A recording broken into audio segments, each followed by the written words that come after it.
nii, teise sõlme, millega ma fikseerin eelmise, sõlmitakse niimoodi peale.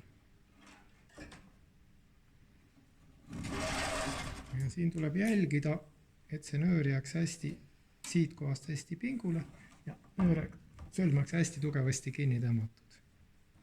Siit lähen jälle edasi järgmise kohani.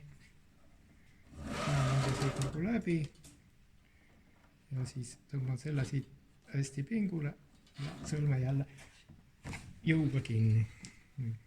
Jälle siit, veel kord, tõmban selle kinni, tugevasti pingule ja hästi aeglaselt.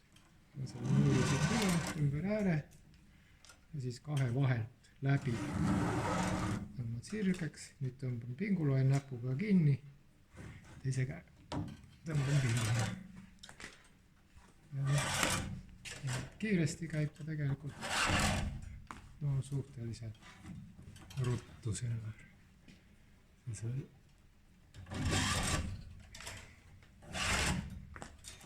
Nii, aitab küll. Võite kinni.